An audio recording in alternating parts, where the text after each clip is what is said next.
Now in Syria, activists say fighting has cut off the regime's main supply route to Aleppo. The Syrian regime, rebels, YPG and Daesh forces are all vying for control of the city. This comes just a day after 3 car bombs and 2 suicide bombs exploded in Homs and Damascus. Daesh have claimed responsibility for the attacks, which killed 184 people. Russia has condemned the attacks.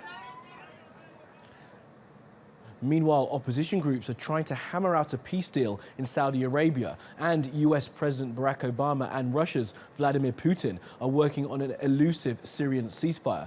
The hope is that it comes into force in the next few days, but with every delay in diplomacy, more people are paying with their lives.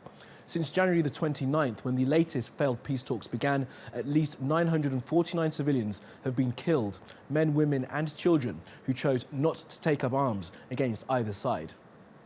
Well, let's go now to Anelise Borges, who's in the Turkish city of Kilis near the Syrian border. Anelise, what more do we know about the bombings on Homs and Damascus?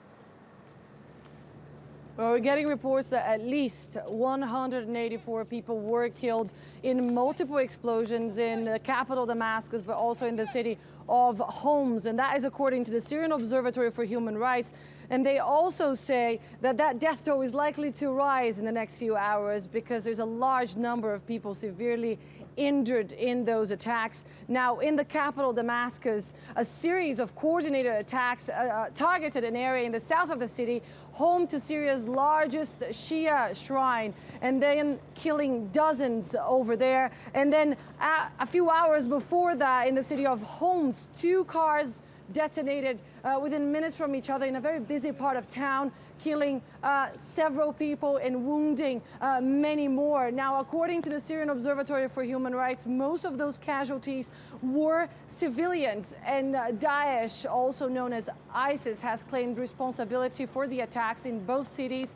Those cities are now largely under the control of the regime, and Bashar al-Assad had said just on Saturday that Syrian refugees could start going back to their country, that they had nothing to fear. Well, it clearly doesn't look like that. Well, Anelise, what's the latest on the fighting in and around Aleppo? Well, according to activists on the ground, warplanes said to be Russian continue to target positions in the northeastern countryside of Aleppo. And that is where forces loyal to the regime are making several gains in the last 24 hours. They recaptured at least 19 villages from Daesh, according to monitoring groups. And again, those warplanes said to be targeting several positions in the region.